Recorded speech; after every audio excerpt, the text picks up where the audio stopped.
A new survey shows a growing number of U.S. millennials say they'd prefer to live under a socialist system instead of a capitalist one. The Victims of Communism Memorial Foundation took the poll and found when given a choice, 44% of U.S. millennials said they'd rather live in a socialist country. 7% said they'd prefer a communist system. Joining us to set it straight is Campus Reform's Nikita Vladimirov. He knows socialism well because he's originally from Russia. Nikita, this is rather alarming because I know only about a third of all Americans say that they prefer socialism. Why is it higher with millennials? That is a very good question, and I think the answer contains two parts. On the first hand, you do have academia, which is very Marxist in many ways. We at the Leadership Institute's Campus Reform just reported earlier this summer about the 2017 Socialism Conference that had over 1,500 people in attendance, many of whom were, in fact, professors, activists, and other students. So that just shows you the scope of the problem and of the movement.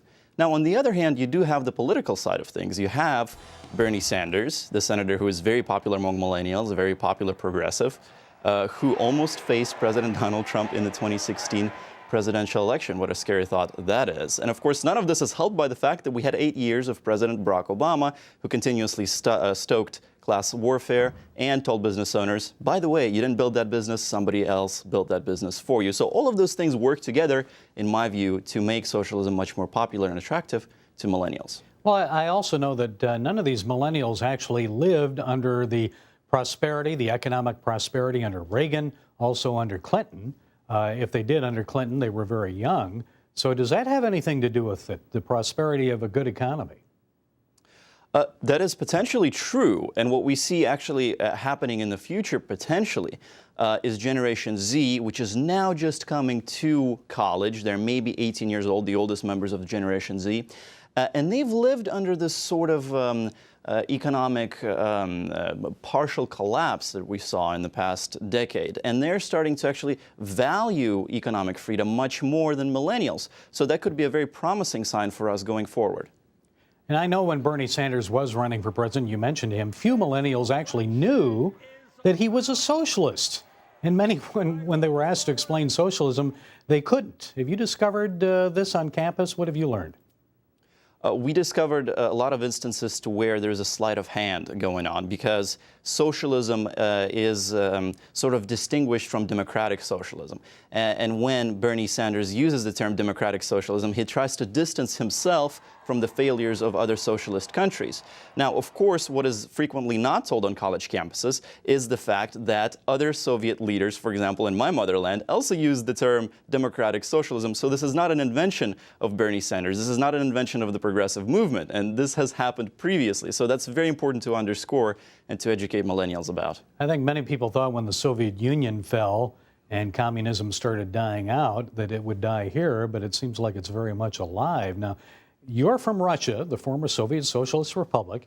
You may be too young, Nikita, to have experienced much of socialism firsthand, but I know that your family members sure did. Tell us what it meant for them. For them, it was a very uncomfortable experience. And unfortunately, you would think that after the collapse of the Soviet Union, many of the Soviet policies and socialist policies that were in place would also go away. Well, that is partially not true. We still have in Russia today a single-payer healthcare system and many other aspects of the government that have remained exactly the same as they were under the Soviet Union. So unfortunately, a lot of Russians even to this day are struggling. And my offer to millennials who want to live in a socialist country is this. I have family members in Russia today who would much rather live in a capitalist society. So please do let me know, and we can maybe arrange some sort of a deal to where you can go live in my apartment in Russia and I can bring my family members over here. Do a little trade out there. So what can be done, Nikita, to enlighten young people and raise awareness in America? It is up entirely to you and me. It is up to the parents. It is absolutely unacceptable that we would send our children and pay $30, $40, $50, sometimes $60,000 in those expensive Ivy League schools to where they're getting taught about white privilege, to where they are getting taught about hundreds of different gender-neutral pronouns, but at the same time, they cannot even define capitalism, socialism, and communism. According to the same study, by the way, 7 in 10 Americans cannot define communism, and nearly half of millennials cannot properly define capitalism. What a scary tendency, what a scary trend, and we have to oppose it. Well, Nikita Vladimirov of Campus Reform, we thank you for setting us straight today and we know you'll keep us on top of it. Thank you.